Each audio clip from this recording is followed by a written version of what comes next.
لا إله إلا كما اللهم بارك على محمد وعلى آل محمد كما باركت على إبراهيم وعلى آل إبراهيم. اللهم رب هذه الدعوة التامة والصلاة القائمة محمدا وصلاة الفضل.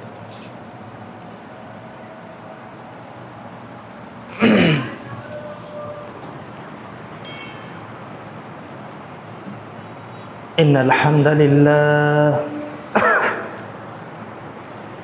الحمد لله نحمده ونستعينه ونستغفره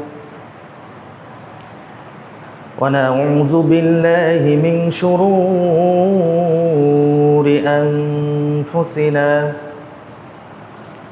ومن سيئات أعمالنا من يهده الله فلا مضل له ومن يضلل فلا هادي له وأشهد أن لا إله إلا الله وحده لا شريك له وأشهد أن محمدًا عبده ورسوله. أما بعد فإن خير الحديث كتاب الله وخير الهدي هدي محمد صلى الله عليه وسلم وشر الأمور محدثاتها وكل محدثة بدعة وكل بدعة ضلالة وكل ضلالة في النار. فأعوذ بالله من الشيطان الرجيم.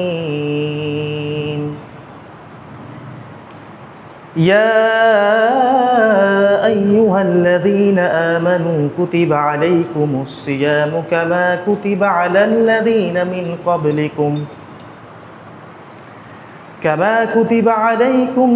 قبلكم لعلكم تتقون.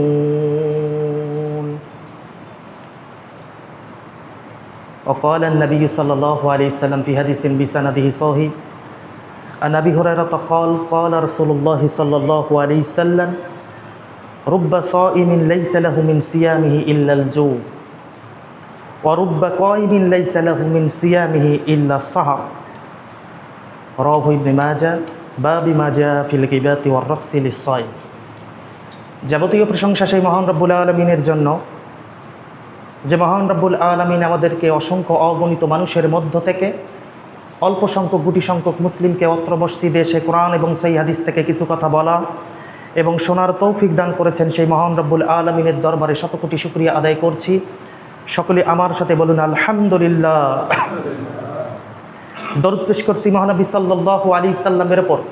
জনাবি মুহাম্মদ সাল্লাল্লাহু আলাইহি সাল্লামের ওপর একবার দরুদ পাঠ করলে 10টি নেকি লিখে দেওয়া হয়, 10টি গুনাহ মিটিয়ে দেওয়া হয়, 10টি মর্যাদা বৃদ্ধি করে দেওয়া হয় এবং 10টি রহমত নাজিল হয়। সে নবী সাল্লাল্লাহু আলাইহি সাল্লামের ওপর শত কোটি দরুদ ও সালাম বর্ষিত হোক। সকলে আমার সাথে বলুন আল্লাহুম্মা সাল্লি ওয়া সাল্লিম আলা নবিয়িনা মুহাম্মদ। সম্মানিত উপস্থিতি, আপনারা সবাই কেমন আছেন? আলহামদুলিল্লাহ। মহিলা মসজিদ আছে? মহিলা আমরা যারা এখানে উপস্থিত হয়েছি এই পবিত্র মাহে রমাজানে, পর্দার অন্তরালে মা বোনেরা থেকে শুরু করে আমার সামনে যে কয়জনই আপনারা মানুষ উপস্থিত হয়েছেন, যেহেতু আল্লাহ সুবহানাহু ওয়া তাআলা আমাদেরকে সুযোগ করে দিয়েছেন উপস্থিত হওয়ার, অনেকে হয়তো আশাও করেছিল বাট আসতে পারে নাই, আল্লাহ সুবহানাহু ওয়া তাআলা তাদেরকে পৃথিবী থেকে তুলে নিয়েছে। সো যেহেতু একটা দিন রমাজানের পেয়েছি তার মানে আমরা সৌভাগ্যবান। সো আবারও বলি আলহামদুলিল্লাহ। সম্মানিত উপস্থিতি, শুরু থেকে শেষ পর্যন্ত আমি আশা রাখব আপনারা একটু মনোযোগ সহকারে কথাগুলো শুনবেন। যদি কথাগুলো শুনেন, যেহেতু অনেক দূর দূরান্ত থেকে এসেছি, নিজের কোনো কথা বলার জন্য নয়, এসেছি কোরআন এবং সেই হাদিস থেকে দু চারটা কথা বলবো। যদি আপনারা এই কথা থেকে কোনো কিছু উপকৃত হন, যদি 2-4টার 10টা আমলের মধ্যে 2-1টা আমলও করেন, এর সম পরিমাণ নাকি আল্লাহ সুবহানাহু ওয়া তাআলা আমাকেও দিবেন। সুবহানাল্লাহ। এই আশায় এসেছি। আমি আশাবাদী আপনারা শুরু থেকে শেষ পর্যন্ত খুতবার যে সুন্নাহ, খতিবের দিকে তাকানো, আমার দিকে তাকিয়ে থাকবেন, যেন আপনারা কথাগুলো বুঝতে পারেন।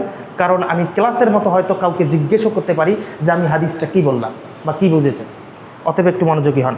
সম্মানিত উপস্থিতি, প্রথমে কোরআনুল কারীমের সূরা বাকারা থেকে যে আয়াতটি আমি পাঠ করেছি, প্রত্যেকটা রমজান মাসে খতিবরা এই আয়াতটা পাঠ করে, ইয়া আইয়ুহাল্লাযীনা আমানু কুতিবা আলাইকুমুস সিয়াম কামা কুতিবা আলাল্লাযীনা মিন ক্বাবলিকুম লাআল্লাকুম তাত্তাকুন। হে ঈমানদারগণ, তোমাদের উপর সিয়ামকে ফরজ করা হয়েছে, যেমন ফরজ করা হয়েছিল তোমাদের পূর্ববর্তীদের ওপর। তার মানে সিয়ামটা শুধু আমাদের উপর ফরজ ছিল না, এর আগে যত জাতি এসেছে তাদের কাছেও সিয়ামটা বিভিন্ন রূপে ফরজ ছিল। তো সিয়াম যেহেতু ফরজ ছিল, এই সিয়ামের হিকমাটা কি, তাৎপর্য কি, বা সিয়ামের উদ্দেশ্যটা কি, আল্লাহ সুবহানাহু ওয়া তাআলা কোরআনুল কারীমে ওই আয়াতের মধ্যেই বলে দিলেন, লাআল্লাকুম তাত্তাকুন, যাতে করে তোমরা এই সিয়ামের মাধ্যমে পরহেজগারিতা, তাকওয়া অবলম্বন করতে পারো। তার মানে সিয়ামের মূল উদ্দেশ্যটাই কি বলেন তো? তাকওয়া অর্জন করা। আর তাকওয়া শব্দের অর্থ কি? ভয়, আল্লাহ ভীতি, সহজ ভাষায়। যদিও তাকওয়া সম্পর্কে একটা সংজ্ঞা দিয়েছেন, এই সংজ্ঞার মধ্যেই যদি আমি আপনাদেরকে এই আলোচনাটা শেষ করে যাই, এই সংজ্ঞার মধ্যেই হাদিস কোরআনের ব্যাখ্যা অনুযায়ী আলহামদুলিল্লাহ এই সংজ্ঞা দিয়েই আমার খুতবা শেষ হয়ে যাবে। আলী রাদিয়াল্লাহু তাআলা আনহু, ইসলামের চতুর্থ খলিফা, বিশিষ্ট সাহাবী, যিনি সাহসিকতার দিক থেকে ইসলামের অনেক সাহসী, শক্তিশালী, মুজাহিদ একজন ব্যক্তি ছিল। আলী রাদিয়াল্লাহু তাআলা আনহু তিনি তাকওয়ার সংজ্ঞা দিচ্ছেন। 4টা পয়েন্ট তিনি উল্লেখ করেছেন এই তাকওয়ার সংজ্ঞায়। তিনি বলেছেন, আত-তাকওয়া হিয়াল খাউফু মিনাল জালিল। তাকওয়া হচ্ছে আল্লাহ সুবহানাহু ওয়া তাআলাকে ভয় করা।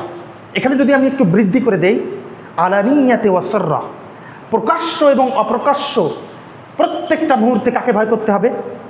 আল্লাহ সুবহানাহু ওয়া তাআলাকে। তারপরে তিনি বলেছেন, ওয়াল আমালু বিত্তানজিল। আল্লাহ সুবহানাহু ওয়া তাআলা আমাদের উপর যে কোরআন নাজিল করেছেন, এই কোরআন, এই অবতীর্ণ কিতাব অনুযায়ী আমাদেরকে আমল করতে হবে। 3 নম্বর তিনি বলেছেন, ওয়াল কনাআতু বিল কলিল, অল্পতেই সন্তুষ্ট থাকা, অল্পতেই সন্তুষ্ট থাকা। ওয়াল ইস্তিদাদু লিয়াউমির রাহিল। আর 4র্থ নম্বর তিনি বলেছেন, মৃত্যুর পরবর্তী জীবনের প্রস্তুতি গ্রহণ করা। সুবহানাল্লাহ। তাহলে তাকওয়ার সংজ্ঞা কয়টা দিয়েছেন ইনি? 4টা পয়েন্ট তিনি উল্লেখ করেছেন। প্রথমটাই তিনি বলেছেন আল খাউফু মিনাল জালিল, আল্লাহ সুবহানাহু ওয়া তাআলাকে ভয় করতে হবে। 2 নম্বর তিনি বলেছেন ওয়াল আমালু বিত্তানজিল, অবতীর্ণ কিতাব অনুযায়ী আমল করতে হবে। 3 নম্বর তিনি বলেছেন ওয়াল কনাআতু বিল কলিল, অল্পতেই সন্তুষ্টি থাকতে হবে, সন্তুষ্ট হতে হবে। 4 নম্বরটা তিনি বলেছেন ওয়াল ইস্তিদাদু লিয়াউমির রাহিল, অর্থাৎ কবরের জীবন নিয়ে আমাদেরকে প্রস্তুতি গ্রহণ করতে হবে এই দুনিয়াতে। এটার নামই হচ্ছে কি? তাকওয়া। আমরা কি আল্লাহ সুবহানাহু ওয়া তাআলাকে ভয় করি? বলেন তো, করি? অবশ্যই করি। যারা সিয়াম আছে তারা আল্লাহকে ভয় করে, ন্যূনতম হলেও ভয় করে। সুবহানাল্লাহ। প্রমাণ, অসংখ্য মানুষ আমরা সিয়াম পালন করেছি, ইচ্ছা করলেই আমরা ওই ট্যাবের পানিতে গিয়ে একটু ট্যাবের পানি খেতে পারি, পারি না? কেউ দেখবে? কেউ দেখবে পৃথিবীর? আপনার ঘরে স্ত্রী বৈধ, আপনি জানেন যে স্ত্রীকে, আমাকে তার সাথে মিলিত হওয়া জায়েজ নেই সকালবেলা সিয়ামরত অবস্থায়, তাই নিজের স্ত্রী হালাল হওয়া সত্ত্বেও আপনি সকালবেলা তার কাছে যান না। তার মানে কি? এটাই হচ্ছে তাকওয়া।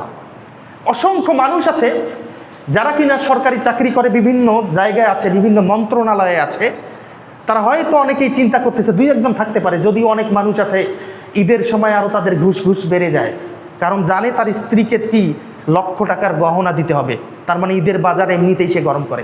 বাট 2-1 জন মানুষ থাকতেও পারে বা খুঁজে পাওয়াও যেতে পারে যে সে এতদিন যা করেছে যাক, আর অন্তত এই মাসটা ঘুষ খাবো না, আছে না? 2-1 জন থাকতে পারে না?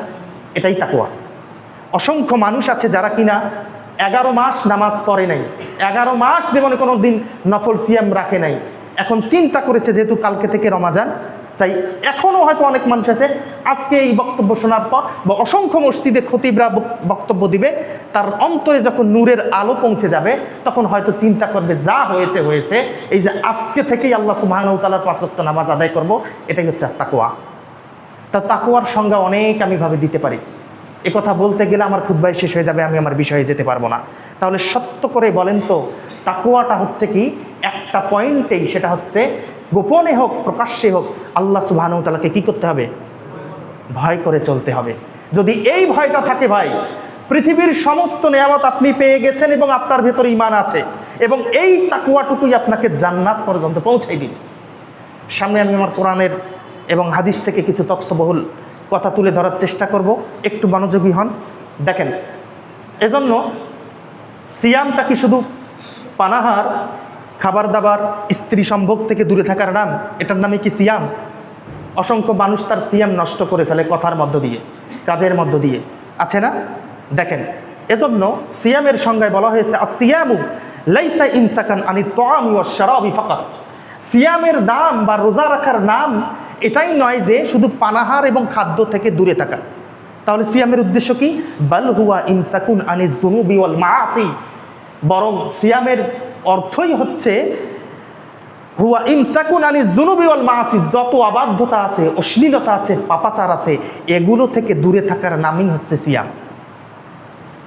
ওয়াসাবিলুন ইলাত তাকওয়া ওয়াল মাগফিরা, এবং সিয়ামটা হচ্ছে এমন একটা মাধ্যম যেটা তাকওয়া অর্জনের মাধ্যম এবং ক্ষমা পাওয়ার একটা মাধ্যম। এটাই হচ্ছে সিয়াম। দেখেন, এখন অসংখ্য মানুষ আছে যারা কিনা সিয়াম পালন করবে, কিন্তু তাদের সিয়াম শুধু ক্ষুধা আর উপবাস ছাড়া কিছুই জুটবে না। জানেন আপনারা, অসংখ্য মানুষ আছে যারা কিনা সিয়াম থাকবে, কিন্তু এই সিয়ামটুকু যখন তারা তাকওয়ার সহিত রাখবে না, তাহলে তাদের সিয়ামটুকু কীরকম হবে? দেখেন, আল্লাহ রাসূল সাল্লাল্লাহু আলাইহি সাল্লাম এ সম্পর্কে একটা হাদিস বর্ণনা করেছেন। হাদিসটা পাবেন ইবনু মাজাহ কিতাবুস সিয়াম 7 নম্বর অধ্যায়। 7 নম্বর অধ্যায়ের বাবু মা জা ফিল গিবাতি ওয়ার রাফসি লিস-সাইম, এই একটা বাব পাবেন। হাদিস নাম্বার হচ্ছে 1691 নম্বর হাদিস। আল্লাহ রাসূল সাল্লাল্লাহু আলাইহি সাল্লাম বলেছেন, আন আবি হুরায়রা রাদিয়াল্লাহু তাআলা আনহু ক্বাল ক্বালা রাসূলুল্লাহ সাল্লাল্লাহু আলাইহি সাল্লাম, আবু হুরায়রা রাদিয়াল্লাহু তাআলা আনহু থেকে বর্ণিত, তিনি বলেন রাসূল সাল্লাল্লাহু আলাইহি সাল্লাম বলেছেন, রুব্বা সাইমিন লাইসা লাহু মিন সিয়ামিহি ইল্লাল জু, কত কিছু রোজাদার সিয়াম পালনকারী ব্যক্তি আছে যাদের কিনা এই সিয়ামটুকু উপবাস ছাড়া আর অন্য কিছু নিয়ে আসে না। কে বলেছেন? রাসূল সাল্লাল্লাহু আলাইহি সাল্লাম বলেছেন, কত সিয়াম পালনকারী ব্যক্তি আছে যাদের কিনা এই সিয়ামটুকু শুধু ক্ষুধা ছাড়া আর কোনো কিছু নিয়ে আসবে না, মানে তার সিয়াম কবুলই হবে না, অথবা তার সিয়াম যে একটা প্রতিদান নিয়ে আসে, এই প্রতিদানটা সে পরিপূর্ণ পাবে না। আবার আল্লাহ রাসূল সাল্লাল্লাহু আলাইহি ওয়াসাল্লাম বলেছেন, ওয়ারুব্বা সাইমিন ওয়ারুব্বা কাইমিন লাইসা লাহু মিন কিয়ামিহি ইল্লা সাহার। রাসূল সাল্লাল্লাহু আলাইহি ওয়াসাল্লাম বলেছেন, অসংখ্য মানুষ আছে যারা কিনা তারাবির সালাত আদায় করবে, তাহাজ্জুদের সালাত আদায় করবে, রাত্রি জাগরণ করবে, কিন্তু এই ব্যক্তির রাত্রি জাগরণ, রাত জাগা ছাড়া আর অন্য কিছুতে কবুল হবে না। প্রশ্নটা দেখেন, দুইটাই, একটা সিয়াম, একটা তারাবি বা রাত্রি জাগরণের সালাত, তাহাজ্জুদের সালাত। একজন ব্যক্তির সিয়ামে ক্ষুধা ছাড়া আর কিছু হবে না, তার মানে সে যদি সিয়াম রাখার পর মিথ্যা কথা বলে, সে সিয়াম রাখার পর যদি অশ্লীল কাজে লিপ্ত হয়, আপনাদের তো ঢাকা শহরের মানুষ অসংখ্য অগণিত মহিলা যারা আছে, আমরা জানি স্টার জলসা সব কিছু ছেড়ে দিতে পারে, এখন পর্যন্ত স্টার জলসা ছেড়ে দিতে পারে নাই। সে যদি সিয়াম রাখার পর যে স্টার জলসায় মূর্তি প্রতিমাগুলোর পূজা দেখা হয়, এমন কোনো পার্টে পাবেন না যে পর্বগুলোতে দেখা হয়, স্টার জলসায় নাটকগুলো দেখা হয়, প্রত্যেকটা পর্বে তাদের মূর্তির পূজা হয় কি হয় না? জানেন আপনারা? না আপনাদের চোখে পড়ে না আমাদের চোখেই পড়ে? আপনাদের চোখেও পড়ার কথা যে প্রত্যেকটা পর্বেই তারা তাদের ধর্মীয় সংস্কৃতি নিয়ে এসেছে। বাট আমরা মুসলিম, সিয়াম রাখার পরেও আমরা এগুলো দেখছি, মিথ্যা বলছি, অশ্লীল কাজে আছি, রাত্রিতে গান বাজনা শুনতেছি। এই টাইপের মানুষের ক্ষুধা ছাড়া আর অন্য কিছু এই সিয়াম নিয়ে আসবে না। আবার অসংখ্য ব্যক্তি আছে যারা কিনা রাত্রি জাগরণ করবে কিন্তু তাদের রাত্রি জাগরণ রাত জাগা ছাড়া আর কোনো কিছু হবে না, মানে তাদের তারাবি বা তাহাজ্জুদের সালাত কবুলই হবে না। কারণ কি? সে সালাতের মধ্যে তাকওয়া ছিল না, মানুষ দেখানোর মধ্যে ছিল। আরে মানুষ কি বলবে? সবাই গ্রামবাসী তারাবিতে এসেছে, অ্যাটেন্ড করেছে, আমি তো গ্রামের একটা মাতব্বর লোক, আমি যদি না আসি তাহলে তো এটা কেমন হয়? এই যে লোক দেখানোর জন্য এসেছে, আল্লাহকে সন্তুষ্ট করার জন্য আসে নাই, এই ব্যক্তির রাত্রি জাগরণ কোনো কাজে আসবে না। আল্লাহ সুবহানাহু ওয়া তাআলা আমাদেরকে বোঝার তৌফিক দান করুক। এই হাদিসের ব্যাখ্যায় ইমাম সুফিয়ান সাউরি রাহিমাহুল্লাহ তিনি এই হাদিসের ব্যাখ্যায় বলেছেন, ইজা লাম ইয়াহফাজিস সাইমু লিসানাহু ওয়া জাওয়ারহু, যদি কোনো ব্যক্তি সিয়াম রাখার পর, যদি কোনো ব্যক্তি তার সিয়াম রাখার পর লাম ইয়াহফাজিস সাইমু লিসানাহু ওয়া জাওয়ারহু, যদি তার জবান এবং অঙ্গ প্রত্যঙ্গে হেফাজত করতে না পারে, কন্ট্রোল না করতে না পারে, এই আত্মসংযমের মাসেও যদি তার এগুলো আত্মসংযম না হতে পারে, তাহলে কি হবে? ফালাইসা লাহু মিন সিয়ামিহি ইল্লাল জু ওয়াল আতাশ, তাহলে এই সিয়াম তার ক্ষুধা এবং তৃষ্ণা ছাড়া কিছু নিয়ে আসবে না। এই হাদিসের ব্যাখ্যা ইমাম সাউরি, সুফিয়ান সাউরি রাহিমাহুল্লাহ এই কথা বলতেছেন, যদি কোনো ব্যক্তি রোজা রাখার পরেও সে মিথ্যা কথা বলা, এই যে অন্যায় অশ্লীল এই কাজগুলো থেকে এই অঙ্গ প্রত্যঙ্গকে হেফাজত করতে না পারে, তাহলে বলতেছেন ফালাইসা লাহু মিন সিয়ামিহি ইল্লাল জু ওয়াল আতাশ, তাহলে তার এই সিয়াম ক্ষুধা এবং তৃষ্ণার্ত পিপাসা ছাড়া কোনো কিছুই নিয়ে আসবে না। এই হাদিসের ব্যাখ্যা ইমাম আহমদ বিন হাম্বল রাহিমাহুল্লাহ তিনি বলতেছেন, ক্বালাল ইমাম আহমদ বিন হাম্বল রাহিমাহুল্লাহ ইয়ানবাগি লিস-সাইমি আইয়াসুনা সিয়ামাহু আনিল গিবাতি ওয়াল কাযিব ফাইন্নাহা তুফসিদু আজরাহু। এই সংজ্ঞাটা বা এই ব্যাখ্যাটা অত্যন্ত মানে সূক্ষ্ম হয়েছে। তিনি বলেছেন ইয়ানবাগি লিস-সাইমি আইয়াসুনা সিয়ামাহু আনিল গিবাতি ওয়াল কাযিব, ইয়ানবাগি লিস-সাইম, সাইম ব্যক্তির জন্য উচিত কি সেটা? আইয়াসুনা সিয়ামাহু আনিল গিবাতি ওয়াল কাযিব, সিয়াম রাখা অবস্থায় ওই ব্যক্তি যেন মিথ্যা কথা না বলে এবং কারো যেন গীবত না করে। ফাইন্নাহা তুফসিদু আজরাহু, যদি এই ব্যক্তি গীবত করে, মিথ্যা কথা বলেই ফেলে, তাহলে কি হবে? এই সিয়ামের যে প্রতিদান আছে এই প্রতিদানটা সে নষ্ট করে ফেলল। যেমন আল্লাহ রাসূল সাল্লাল্লাহু আলাইহি ওয়াসাল্লাম বলেছেন, আল্লাহ সুবহানাহু ওয়া তাআলা বলেছেন আস-সাওমু লি ওয়া আনা আযযিবি, যে ব্যক্তি আমার জন্য সিয়াম রেখেছে এর প্রতিদান আমি তাকে নিজ হাতে দিব।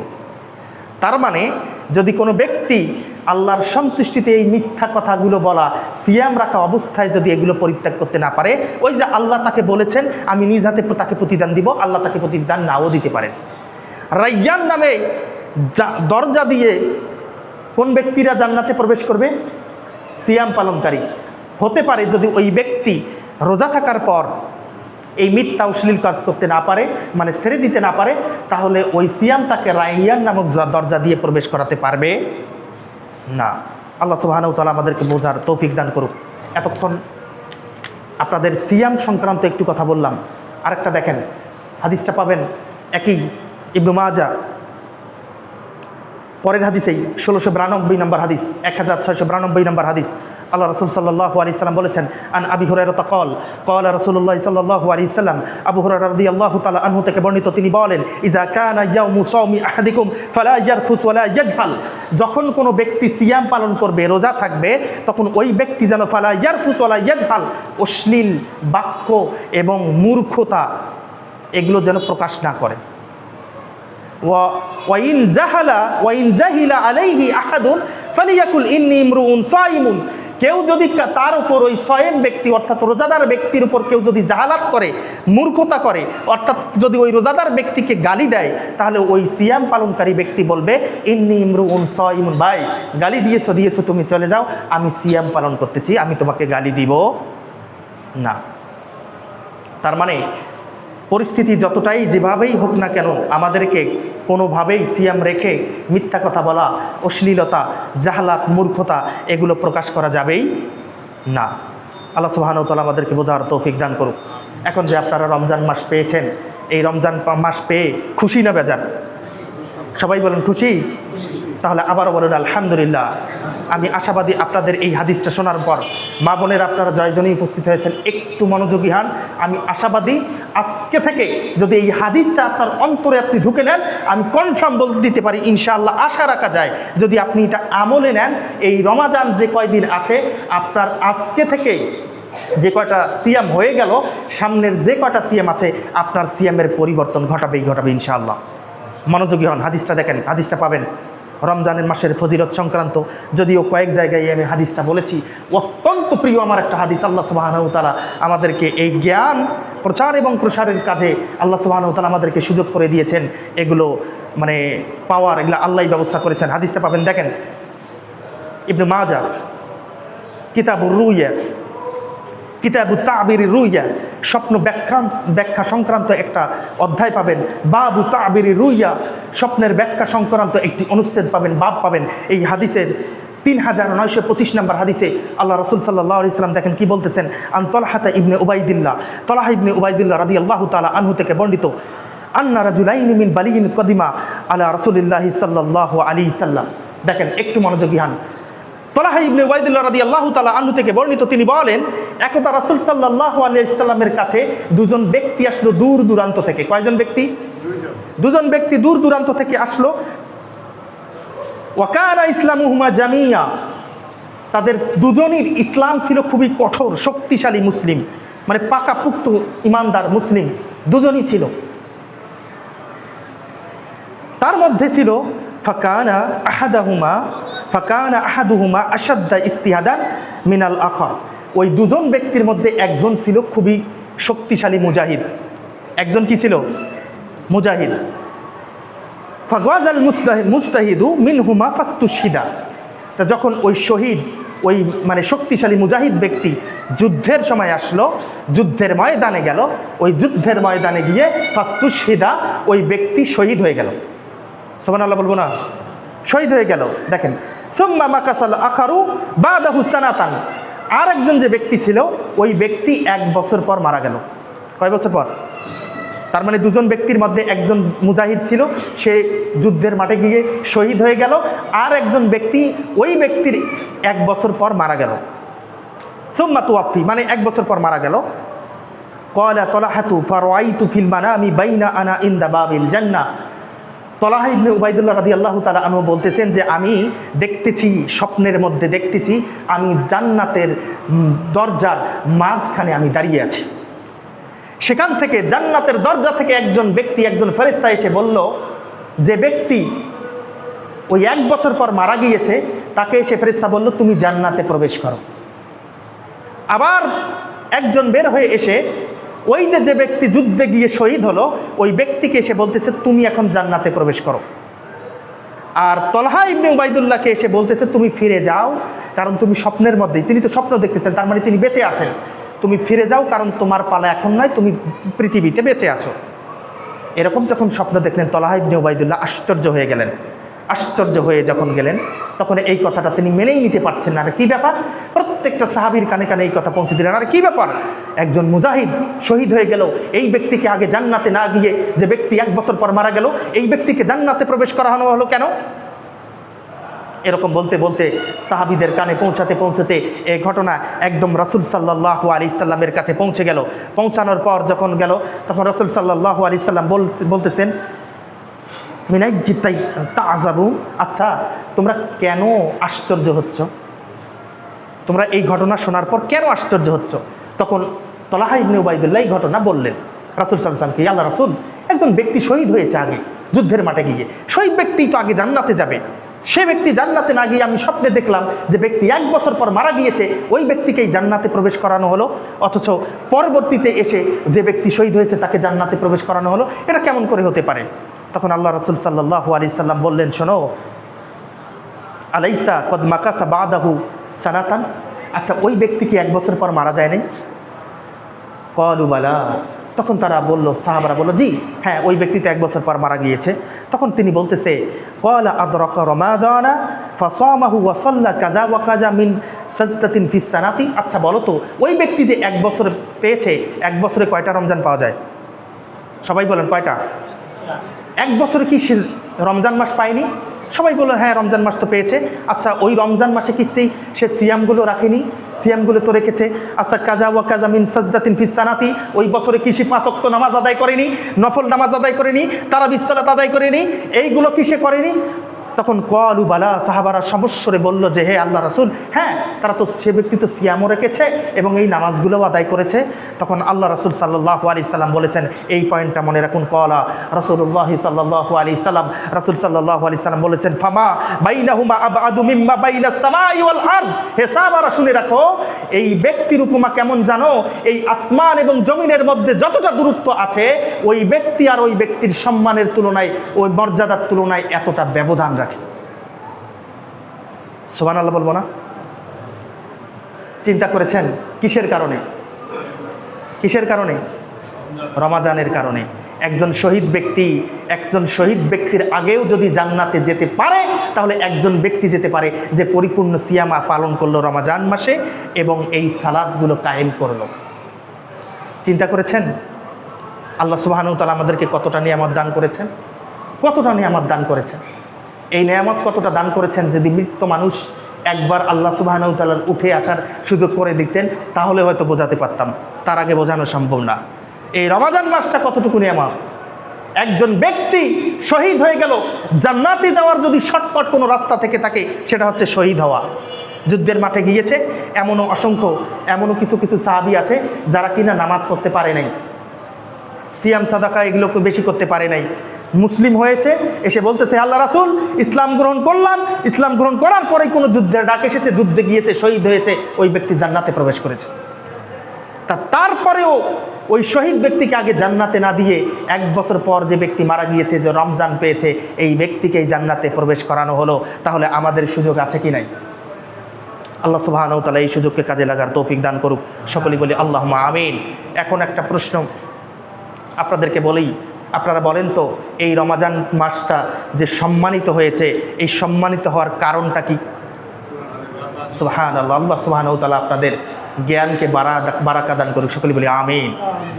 শাহরুর রমাদান আল্লাযী উনজিলা ফীহিল কুরআন হুদাল লিন-নাসি ওয়া বায়্যিনাতিন মিনাল হুদা ওয়াল ফুরকান। আল্লাহ সুবহানাহু ওয়া তাআলা বলতেছেন, এটা এমন একটি মাস যে মাসে আমি তোমাদের উপর কোরআনকে অবতীর্ণ করেছি। সুবহানাল্লাহ। আর এই কোরআন অবতীর্ণ হওয়ার কারণে এই রমজান মাসের ফজিলত এতটা বেশি। আজকে পৃথিবীর সর্বশ্রেষ্ঠ রাসূল একটাই হওয়ার কারণ, তার উপর কোরআন, পৃথিবীর সবথেকে উত্তম বাণী কোরআন তার উপর নাজিল হয়েছে। সুবহানাল্লাহ। আল্লাহ রাসূল সাল্লাল্লাহু আলাইহি সাল্লামকে কতটা সম্মান দান করা হয়েছে। পৃথিবীর ইতিহাসে এমন কোনো কেতাবে দেখাতে পারবে না, কোনো নবী রাসূলকেও আল্লাহ সুবহানাহু ওয়া তাআলা চোখের পলকে আসমানে তুলে নিয়েছেন, একজন ব্যক্তি ছাড়া। তিনি কে? মুহাম্মদ সাল্লাল্লাহু আলাইহি সাল্লাম। যখন তাকে মক্কা থেকে একদম বাইতুল মুকাদ্দাসে একদম মুহূর্তের মধ্যে পৌঁছে দিল, প্রত্যেকেই বলা শুরু করলো, আরে মক্কা থেকে বাইতুল মুকাদ্দাসের দূরত্ব অনেক, তুমি বলতেছো যে মুহূর্তের মধ্যে গেলে, 7 আসমান ভেদ করে গেলে, আবার চলে আসলে, এটা আশ্চর্য ঘটনা। কেউ বিশ্বাস করতে লাগলো না। যখন তার সামনে বলল, আচ্ছা বলো তো, আমরা তো গিয়েছি বাইতুল মুকাদ্দাসে, এই জায়গায় এই সিমটমগুলো আছে, তুমি বলতে পারবে বাইতুল মুকাদ্দাসের আশেপাশে কি আছে? আল্লাহ সুবহানাহু ওয়া তাআলা এমন দৃশ্য তার চোখের সামনে তৈরি করে দিলেন, যেন ছক এঁকে দিলেন। ওই ছকের মধ্যে দেখে দেখে আল্লাহ রাসূল সাল্লাল্লাহু আলাইহি ওয়াসাল্লাম বলতেছেন, শোনো, বাইতুল মুকাদ্দাসের আশেপাশে এই জিনিসটা আছে।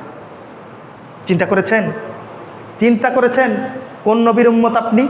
যদি আজকের আমার বিষয় হতো যে রাসূল সাল্লাল্লাহু আলাইহি সাল্লামের মানে ইত্তেবা, রাসূল সাল্লাল্লাহু আলাইহি সাল্লামকে কতটুকু ইত্তেবা করতে হবে, তাহলে আমি আপনাদেরকে আজকে বুঝিয়ে দিতাম। আরও যদি একটা বিষয় নিতে পারতাম যে রাসূল সাল্লাল্লাহু আলাইহি সাল্লামের জীবনটা কেমন ছিল, রাসূল সাল্লাল্লাহু আলাইহি সাল্লাম কীভাবে চলেছেন, এখানে কাঁদতে কাঁদতে বের হয়ে যেতেন। তিনি জীবনটা এমনভাবে অতিবাহিত করেছেন। আর রাসূল সাল্লাল্লাহু আলাইহি সাল্লামকে সাহাবারা কতটুকু অনুসরণ করেছেন, যেহেতু সময় নেই বলতে পারবো না। এই যে একটা বোতাম, এটাকে বলে গলা বন্ধ করা গোতাম, এই গোতামটা রাসূল সাল্লাল্লাহু আলাইহি সাল্লাম খুলে রেখেছেন। একদিন দেখেছেন এক সাহাবী, ওই সাহাবী এইটা দেখার পর তার সন্তান সন্ততি পর্যন্ত যতদিন বেঁচে ছিলেন, এইটা দেখেছেন যেহেতু তার গোতামটা খোলা ছিল, এই বোতামটা আর কখনো ওই সাহাবী লাগিয়ে রাখেনি, গোতামটা খুলে রাখতেন। অথচ রাসূল সাল্লাল্লাহু আলাইহি সাল্লাম বলে যায় নাই তুমি যদি এই গোতামটা খুলে রাখো 10 নেকি পাবে, বলে যায় নাই। আবার বলেও যায় নাই তুমি যদি এটা লাগিয়ে রাখো 10টা গুনাহ হবে। কিন্তু দেখেছে রাসূল সাল্লাল্লাহু আলাইহি সাল্লাম এটা খুলে রেখেছে। এভাবেই ইত্তেবা করতো। যদি আল্লাহ সুবহানাহু ওয়া তাআলা কখনো কখনো সুযোগ করে দেয় রাসূল সাল্লাল্লাহু আলাইহি ওয়াসাল্লামের ইত্তেবা সম্পর্কে আলোচনা করার, তাহলে করবো ইনশাআল্লাহ। দেখেন, যেহেতু রমজান সংক্রান্ত বিষয়, কোরআন সম্পর্কে কিছুটা আলোচনা করতে হবে। অসংখ্য অগণিত মানুষ আছে এই বাংলাদেশের মধ্যে, মুসলিম দাবি করি আমরা, কিন্তু আমাদের অন্তরে কোরআন নাই, জানেন? আপনাদেরকে যদি আমি বলি, আপনারা বলবেন যে আমার তো বয়স হয়ে গেছে। ভাই, রাসূল সাল্লাল্লাহু আলাইহি ওয়াসাল্লামের কোরআন, রাসূল সাল্লাল্লাহু আলাইহি ওয়াসাল্লামের উপর কোরআন নাজিল হয়েছে কত বছর বয়সে? সবাই বলেন। 40 বছর বয়সে তার উপর কোরআন নাজিল হয়েছে। প্রত্যেকটা অধিকাংশ সাহাবী বয়োবৃদ্ধ হওয়ার পর কোরআন শিখেছেন। তাহলে আজকে যদি আমি বলি যে আমার তো সময় শেষ হয়ে গেছে, আমি এই সময় কোরআন শিখবো না, দেখেন আল্লাহ সুবহানাহু ওয়া তাআলা বলতেছেন সূরা তাহা 124 থেকে 126 নম্বর আয়াতে, ওমান আ'রাদা আন যিকরি ফাইন্না লাহু মাঈশাতান যানকা ওয়া নাহশুরুহু ইয়াওমাল কিয়ামাতি আ'মা ক্বালা রাব্বি লিমা হাশারতানি আ'মা ওয়া ক্বাদ কুনতু বাসীরা ক্বালা কাযালিকা আতাতকা আয়াতুনা ফানাসিতাহা ওয়া কাযালিকাল ইয়াওমা তুনসা। আল্লাহ সুবহানাহু ওয়া তাআলা বলতেছেন, ওমান আ'রাদা আন যিকরি ফাইন্না লাহু মাঈশাতান যানকা, যে ব্যক্তি আমার জিকির থেকে মুখ ফিরিয়ে নিবে। এখানে জিকিরের তাফসিরে এসেছে কোরআন, যে আমার কোরআন থেকে মুখ ফিরিয়ে নেবে, ফাইন্না লাহু মাঈশাতান যানকা ওয়া নাহশুরুহু ইয়াওমাল কিয়ামাতি আমা, ওই ব্যক্তিকে আল্লাহ সুবহানাহু ওয়া তাআলা তার দুনিয়ার জীবন এবং আখিরাতের জীবনকে সংকীর্ণ করে দিবেন, ছোট করে দিবেন। সারাদিন ইনকাম করবেন, কোনো বারাকা নাই, কোনো বারাকা পাবেন না। এবং পরের কথাটা দেখেন, এবং কিয়ামতের দিন ওই ব্যক্তিকে আল্লাহ সুবহানাহু ওয়া তাআলা অন্ধ হিসাবে উঠাবেন। ক্বালা রাব্বি লিমা হাশারতানি আ'মা ওয়া ক্বাদ কুনতু বাসীরা, কিয়ামতের দিন যখন অন্ধ হিসাবে উঠানো হবে, তখন ওই ব্যক্তি বলবে, হে আল্লাহ, আপনি আমাকে দুনিয়াতে চক্ষুষ্মান করেছিলেন, অথচ কিয়ামতের দিন আপনি আমাকে অন্ধ অবস্থায় উঠালেন, এটা কেমন? আল্লাহ সুবহানাহু ওয়া তাআলার উত্তর দেখেন, ক্বালা কাযালিকা আতাতকা আয়াতুনা ফানাসিতাহা ওয়া কাযালিকাল ইয়াওমা তুনসা। আরে পৃথিবীতে আমার কোরআন, আমার বাণী তোমার কাছে এসেছিল, তুমি দুনিয়াতে এসে দুনিয়া পেয়ে সব কিছু ভুলে গিয়ে, আমাকে ভুলে গিয়ে, কোরআনকে ঠিক যেভাবে তুমি ভুলে গিয়েছ, আজকে কিয়ামতের দিন আমিও তোমাকে ভুলে গেলাম। নাউজুবিল্লাহ বলবেন না? পৃথিবীর এমন কোনো মানুষের ক্ষমতা নাই, এমন কোনো মানুষের ক্ষমতা নাই, যদি আল্লাহ সুবহানাহু ওয়া তাআলা কিয়ামতের দিন আপনাকে ভুলে যায়, তাহলে আপনাকে আমাকে রক্ষা করার মতো পৃথিবীর কোনো ব্যক্তির ক্ষমতা নেই। তো সেই দিন যদি আমরা আটকাই যাই, কিসের জন্য আটকাবো? এই কোরআন না জানার কারণে। তাহলে কোরআন শিখবো তো ইনশাআল্লাহ? শিখবো তো?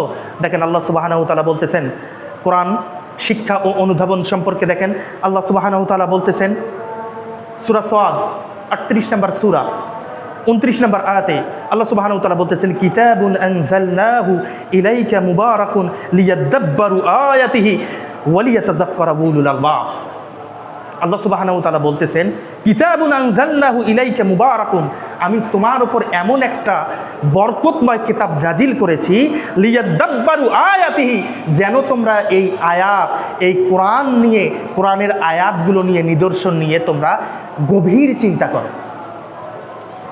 ওয়ালিয়াতাযাক্কারা উলুল আলবাব, কারণ এই কোরআন, এই আয়াতের মধ্যে জ্ঞান সম্পন্ন ব্যক্তিদের জন্যই নিদর্শন রয়েছে, উপদেশ রয়েছে। আল্লাহ সুবহানাহু ওয়া তাআলা আমাদেরকে কোরআন নিয়ে রিসার্চ করতে বলতেছেন, অথচ আমরা কোরআন পড়াই জানি না। এবং যারা কয়েক শ্রেণী মানুষ পাওয়া যায়, কোরআন জানে, কোরআন পড়ে না, কোরআন পড়তে পারে, কোরআন অর্থসহ পড়ে না, কোরআন অর্থসহ বুঝে পড়ে, কোরআনের আমল করে না।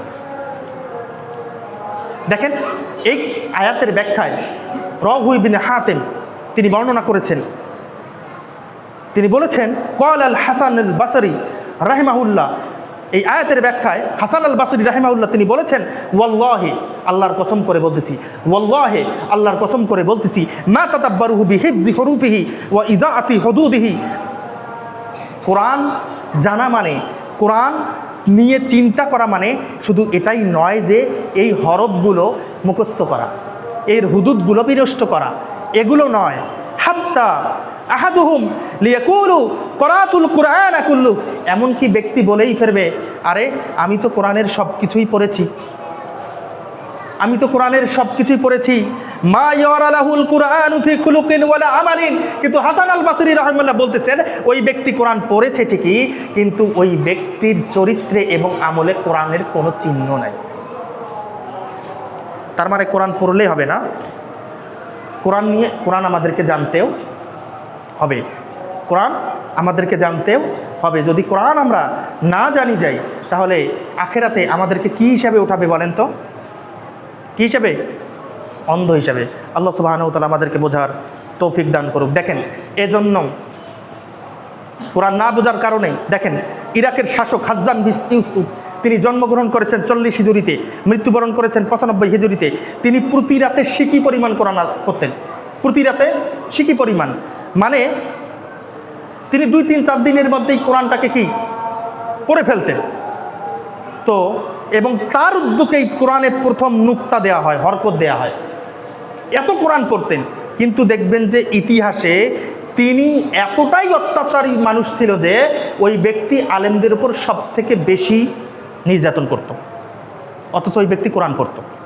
তার মানে কি ওই ব্যক্তি কোরআন ঠিকই পড়েছে, কিন্তু কোরআনকে অনুধাবন করেনি। এজন্য আল্লাহ সুবহানাহু ওয়া তাআলা বলতেছেন, শোনো, আফালা ইয়াতাদাব্বারুনাল কুরআনা আম আলা কুলুবিন আকফালুহা।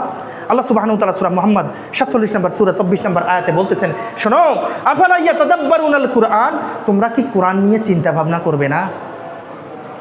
আম আলা কুলুবিন আকফালুহা, নাকি তোমাদের অন্তরগুলো তালাবদ্ধ হয়েছে? আল্লাহ সুবহানাহু ওয়া তাআলা বলতেছেন যে তোমরা কি কোরআন নিয়ে চিন্তা ভাবনা করবে না, নাকি তোমাদের অন্তরগুলো তালাবদ্ধ? তার মানে যে কোরআন পড়ে না, কোরআন বুঝে না, কোরআনের উপর আমল করে না, ওই ব্যক্তির অন্তরগুলো কি বলেন তো? তালাবদ্ধ। আল্লাহ সুবহানাহু ওয়া তাআলা আমাদেরকে কোরআন শিক্ষা করার তৌফিক দান করুক। সকলেই বলি আল্লাহুম্মা আমিন। সম্মানিত উপস্থিতি, সময় যেহেতু সংক্ষিপ্ত, আপনাদেরকে বলে যাই, আজকে দেখেন কোরআনকে না বোঝার কারণে পাকিস্তান আফগানিস্তান যুদ্ধ লেগেছে। জানেন, আপনারা তো সব কিছু খবর রাখেন।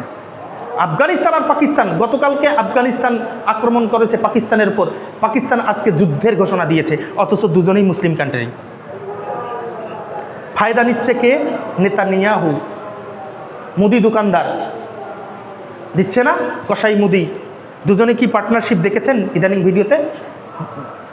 এই মুদি সফর করেছে ইয়াতে, ইসরায়েলে কি, এবং মুদি বলেছে our motherland, our fatherland is Israel. Israel নাকি তার ফাদারল্যান্ড, মানে পিতৃভূমি, আর আওয়ার মাদারল্যান্ড ইজ হচ্ছে ইন্ডিয়া। চিন্তা করে দেখেন, পৃথিবীর বুকে সব থেকে ইহুদি নাসারার পর যদি বেশি ক্ষতিকর হতে থাকে, ইহুদি নাসারার থেকেও বেশি, সেটা হচ্ছে মুশরিক হিন্দুরা। ইসলামের সব থেকে বেশি ক্ষতি করবে। এরা দুজনকে আফগানিস্তানকে লাগিয়ে দিয়েছে, এখন মুসলিম কান্ট্রি দুজনই ভাগ হয়েছে। আপনার আমারও বাঁচার সুযোগ নাই। যদি কোনো ক্রমে একবার পাকিস্তান আফগানিস্তান এরকম যুদ্ধ বেঁধেই থাকে, এর বাইরে যদি ইন্ডিয়া বা অন্য কোনো একটা কান্ট্রি লেগে যায়, বাংলাদেশ রক্ষা পাবে না। কারণ বাংলাদেশ যাবে কোথায়? তার সামনে হচ্ছে নাপ নদী পার হলে কোথায়? মায়ানমার। মায়ানমার তো মুসলিম দেখলেই গুলি করে। ইন্ডিয়া যাবেন, ইন্ডিয়ার সাথে তো বাংলাদেশের যে এখন সম্পর্ক, কোথায় পালাবেন? চায়না, চায়নাও তো আপনার বেধর্মী কান্ট্রি, আপনি যাবেন কোথায়? পবিত্র এই দিনে ইমানকে শক্ত করুন। এজন্য ওমর ইবনুল খাত্তাব রাদিয়াল্লাহু তাআলা আনহুর দামি কোনো পোশাক ছিল না, দামি কোনো সৈন্যবাহিনীও ছিল না, অস্ত্রপাতিও ছিল না, শুধু ছিল জীর্ণ শীর্ণ পোশাক। এই জীর্ণ শীর্ণ পোশাক দিয়ে অর্ধপৃথিবী শাসক করেছে। সুবহানাল্লাহ। কিসের কারণে? দেখেন ওই উমর ইবনুল খাত্তাব রাদিয়াল্লাহু তাআলা আনহু কি বলতেছেন দেখেন, আন উমর ইবনুল খাত্তাব রাদিয়াল্লাহু তাআলা আনহু ক্বালা রাসূলুল্লাহ সাল্লাল্লাহু আলাইহি সাল্লাম ইয়ারফাউ বিহাযাল কিতাবি আকওয়ামান ওয়া ইয়াদউ বিহি আখারিন। আল্লাহ রাসূল সাল্লাল্লাহু আলাইহি সাল্লাম বলেছেন, উমর ইবনুল খাত্তাব রাদিয়াল্লাহু তাআলা আনহু বলেছেন, আল্লাহ রাসূল সাল্লাল্লাহু আলাইহি সাল্লাম বলেছেন, ইয়ারফাউ বিহাযাল কিতাব আকওয়ামান ওয়া ইয়াদউ বিহি আখারিন। এই কিতাব মানে এই কোরআন কোনো কওমকে, কোনো জাতিকে উচ্চ জায়গায় নিয়ে যায়, আবার এই কোরআনই কোনো জাতিকে লাঞ্ছিত করে। আজকে মুসলিম জাতির লাঞ্ছনা শিকার হওয়ার একটাই কারণ, মুসলিম জাতি কোরআনকে ভুলে গিয়েছে। কি? কোরআনকে ভুলে গিয়েছে, কোরআনের শাসন ব্যবস্থাকে মেনে নিতে পারে নাই বিধায় আজকে যেখানেই যাচ্ছে সেখানেই মায়ের। যেদিন আবারও কোরআনের আইন বাস্তবায়ন হবে, সেটা বাংলাদেশ বলেন আর মিয়ানমার বলেন আর আমেরিকা বলেন, যেদিন কোরআনকে মানুষ মেনে নিবে, মুসলমানের পায়ে সেই পৃথিবী হাজির হবে ইনশাআল্লাহ। তার আগে কোনোদিন কখনো খেলাফত পাবেন না। আল্লাহ সুবহানাহু ওয়া তাআলা আমাদেরকে বোঝার তৌফিক দান করুক। সকলেই বলি আল্লাহুম্মা আমিন। দেখেন কোরআনের যে মর্যাদা, যে মূল্য, তার প্রতিদান কিভাবে দেখেন, একটু মনোযোগী হন। মা বোনেরা, আমি জানি না আপনারা কোরআন পড়েন কিনা, সুবহানাল্লাহ। যদি দিন ব্যাপারে সব থেকে বেশি গাফেল, সেটা হচ্ছে মা বোনেরা, সেটা হচ্ছে মা বোনেরা। এজন্য নেপোলিয়ন একটা কথা বলেছে, give me a good mother, I shall give you a good nation. আমাকে একটা ভালো মা দাও, আমি তোমাদেরকে একটা ভালো জাতি দিব। এ good mother is better than 100 teacher. একজন ভালো মা 100 জন শিক্ষকের থেকে উত্তম। চিন্তা করেছেন? মা যদি 5 ওয়াক্ত নামাজ পড়ে, তাহলে ওই ছেলে দেখবেন, মেয়ে দেখবেন, একদিন মায়ের সাথে গিয়ে ছেলে হোক মেয়ে হোক সেজদা দিবে, দেয় না? কিন্তু মা যদি দেখে স্টার জলসা, মা যদি দেখে ওই হিন্দুদের উরু দেয়া, তাহলে একদিন বাচ্চা বড় হয়ে তার বাবাকে বলবে, বাবা আমাদের বাড়ির সামনে তো পূজা হচ্ছে, আমরা তো টিভিতে প্রায় পূজা দেখি, চলো না একটু বাস্তবে গিয়ে পূজা দেখি। এরকম হতে পারে একদিন বাচ্চাও আপনার মূর্তি পূজাকের সাথে মিশে দিতে পারে। নাউজুবিল্লাহি মিন যালিক। আল্লাহ সুবহানাহু ওয়া তাআলা আপনাদেরকে হেদায়েত দান করুক, সকলেই বলে আল্লাহুম্মা আমিন। দেখেন কোরআনের মর্যাদা দেখেন, হাদিসটা পাবেন মিশকাতুল মাসাবি, বুখারী মুসলিম সহ মিশকাতুল মাসাবি কিতাবু ফাজাইলিল কুরআন সংক্রান্ত একটি অধ্যায় পাবেন, ফাসলুল আউয়াল, প্রথম পরিচ্ছেদ 8 নম্বর অধ্যায়ে হাদিসটি বর্ণনা করেছেন 2117 নম্বর হাদিসটি বর্ণনা করেছেন ওয়ানিল বারা ইবনে আযিবিন ক্বালা কানা রাজুলুন ইয়াকরাউ সূরাতিল কাহফি ওয়া ইলা জানিবিহি হিসানুন মারবুতুন বিশাতানাইন। দেখেন, আনিল বারা ইবনে আযিব রাদিয়াল্লাহু তাআলা আনহু থেকে বর্ণিত, তিনি বলেন, কানা রাজুলুন ইয়াকরাউ সূরাতাল কাহফ। একজন ব্যক্তি ছিল, ওই ব্যক্তি সূরা কাহফ পাঠ করতেছে। কি সূরা? সূরা কাহফ। কোন দিন পড়তে হয়? শুক্রবার করে পড়তে হয়। তো এই সূরা কাহফ পাঠ করতেছে। ওয়াইলা জানিবিহি হিসানুন মারবুতুন বিশাতানাইন। তার পাশে তার সাথে যে একটা ঘোড়া ছিল, যানবাহন ছিল, ওই ঘোড়াটা তিনি 2টা শক্ত রশি দিয়ে শক্ত করে বেঁধে রাখলেন পাশেই। ফাতাগাশশাতহু সাহাবাতুন ফাজালাত তাদনু ওয়া তাদনু। একখণ্ড মেঘ, কোরআনের এই সূরা পাঠ করার সময় একখণ্ড মেঘ তাকে ঢেকে নিল। কথাটা বুঝেন, একখণ্ড মেঘ তাকে ঢেকে নিল। তাদনু ওয়া তাদনু, এবং এই মেঘখণ্ডটা তার নিকটবর্তী হতেই থাকলো, একদম কাছাকাছি আসলো। ওয়াজালা ফারাসুহু ইয়ানফিরু। এই অবস্থায় যে ঘোড়াটা সে বেঁধে রেখেছিল, এই ঘোড়াটা লাফাতে লাগলো, দৌড়ে ধাপাধাপি করলো। ফালাম্মা আসবাহা আতান নবিয়্য সাল্লাল্লাহু আলাইহি ওয়াসাল্লাম ফাযাকারা যালিকা লাহু। যখন সকাল হয়ে গেল, তখন রাসূল সাল্লাল্লাহু আলাইহি ওয়াসাল্লামের কাছে এসে এই ঘটনা, এই ব্যক্তি আনিল বারা অর্থাৎ বারা ইবনে আযিব এই ঘটনা রাসূল সাল্লাল্লাহু আলাইহি ওয়াসাল্লামকে বললেন। ফাকালা, রাসূল সাল্লাল্লাহু আলাইহি ওয়াসাল্লাম বলতেছেন, শোনো, তিলকাস সাকিনাতু তানাজ্জালাত বিল কুরআন। হে সাহাবী, হে বারা ইবনে আযিব, শোনো, তোমার উপর এই কোরআন পাঠ করার কারণে তোমার উপর সাকিনা, আল্লাহর রহমত নাজিল হতে লাগতেছিল। অপর বর্ণনা এসেছে, তিলকাল মালাইকাতু জানাত লি সাউতিকা ওয়ালাউ করাতা লাসবাহাতা ইয়ানজুরুন নাসু ইলাইহা লাতানাওয়ারা। শোনো হে সাহাবী, তুমি যদি কোরআন পড়া না থামিয়ে দিতে, যদি কোরআন পড়াটা তুমি সকাল পর্যন্ত চালিয়ে দিতে, তাহলে কি হতো জানো? প্রত্যেকটা ওই সকালে যখন তুমি চালিয়ে যেতে, প্রত্যেকটা মানুষ সকাল হতো, আর মানুষ এসে একদম সরাসরি ফেরেশতাদেরকে দেখতে পেত, কোনো পর্দা থাকতো না, কারণ ওই মেঘখণ্ডটা পুরোটাই ছিল ফেরেশতাদের। সুবহানাল্লাহ। এটাই হচ্ছে কোরআনের মুজিজা, কোরআন পাঠ করার গুরুত্ব। এই কোরআন পাঠের গুরুত্ব সম্পর্কে আমি আপনাদেরকে কি বোঝাবো? সব থেকে যে গুরুত্বপূর্ণ যে হাদিস কটা, এটাই আমি নিয়েছি, কারণ একটা খুতবায় সব হাদিস, সব পয়েন্ট বলা কি সম্ভব নয়। আল্লাহ সুবহানাহু ওয়া তাআলা আপনাদেরকে বোঝার তৌফিক দান করুক। তাহলে আমরা কোরআন শিখবো তো ইনশাআল্লাহ? এটা রমজান মাস নয়? রমজান মাসে কোরআন শিখতে হবে না? অবশ্যই আমাদেরকে কোরআন শেখার প্রতি মনোযোগী হবে। মা বোনের আপনারা যারা কোরআন জানেন না, অবশ্যই কোরআন শেখার চেষ্টা করতে পারবেন। এত সহজ করে দিয়েছেন কোরআন শেখা। 1 মাস মাত্র অনলাইনে কোর্স করবেন, কোরআন শিখে যাবেন। আল্লাহ সুবহানাহু ওয়া তাআলা আপনাদেরকে সহজ করুক। এবার আসেন, এই রমজান মাসে কোরআন পাঠ করলাম, সিয়াম রাখলাম, এবার 3 নাম্বার যে কাজটা সেটা বলি সালাত। কি? যতই ব্যস্ত থাকেন, মার্কেটিং চাকরি করেন আর ব্যবসা করেন, যাই করেন না কেন, অনুরোধ থাকলো একটা কাজ করেন, সেটা হচ্ছে 5 ওয়াক্ত সালাত। কি? পৃথিবীতে এমন কোনো ইবাদত নাই যে ইবাদতটা আল্লাহ সুবহানাহু ওয়া তাআলা এই পৃথিবী থেকে নিয়ে গিয়ে 7 আসমান ভেদ করে রাসূল সাল্লাল্লাহু আলাইহি ওয়াসাল্লামকে বলেছে যে শোনো, তোমার উপরে এইটা ফরজ হইল, একমাত্র একটা ইবাদত ছাড়া, সেটা কি? সালাত। প্রথমে কয় ওয়াক্ত সালাত ফরজ করা হয়েছিল? 50 ওয়াক্ত। 50 ওয়াক্ত যখন করা হলো, ফিরে আসার সময় কাকে দেখা পেল? মুসা আলাইহিস সালাম এসে বলল, আরে আমার জাতি 2 ওয়াক্ত পরে নেই, তোমার 50 ওয়াক্ত পাবে না, ফিরে যাও। এভাবে ফিরে যেতে কয় ওয়াক্ত হলো? 5 ওয়াক্ত শেষে এসে বলতেছে আমি লজ্জাবোধ করতেছি আমার রবের কাছে ফিরে যাওয়া, আর আমি ফিরে যাব না। আল্লাহ সুবহানাহু ওয়া তাআলা ঘোষণা দিলেন, হে নবী শোনো, যদি কোনো ব্যক্তি এই 5 ওয়াক্ত সালাতকে সঠিকভাবে হেফাজত করে, যাও আমি তাকে 50 ওয়াক্ত সালাতের সওয়াব দিয়ে দিব। সুবহানাল্লাহ, কতটা নিয়ামত আমাদেরকে দান করেছে।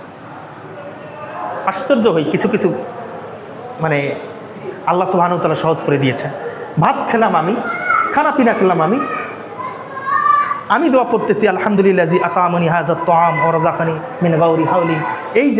এই যে দোয়াটা পড়লাম না, ভাত খাইলাম আমি, সন্তুষ্ট হইলাম আমি, যদি এই দোয়াটা ভাত খাওয়ার পর বা কোনো খানা পিনা করার পর এইটা কেউ পড়ে, তার বিগত দিনের যত সগীরা গুনাহ আছে আল্লাহ মাফ করে দিল।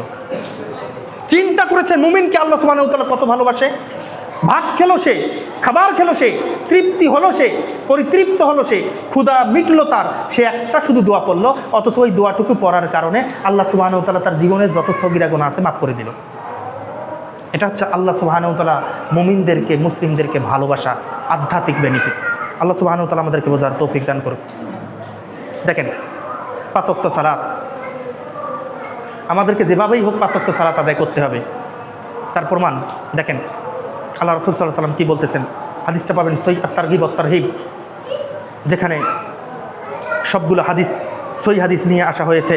এই কিতাবের মধ্যে একটা বাব পাবেন আত-তারগিবু ফিস সালাওয়াতিল খামসি ওয়াল মুহাফাজাতি আলাইহা ওয়াল ঈমানি বিউজুহিয়া, 357 নম্বর হাদিস। আল্লাহ রাসূল সাল্লাল্লাহু আলাইহি ওয়াসাল্লাম বলতেছেন, ওয়া আন আব্দুল্লাহ ইবনে মাসউদ রাদিয়াল্লাহু তাআলা আনহু ক্বালা রাসূলুল্লাহ সাল্লাল্লাহু আলাইহি ওয়াসাল্লাম তাহতারিকুন। দেখেন একটু মনোযোগী হন, আমার দিকে তাকান।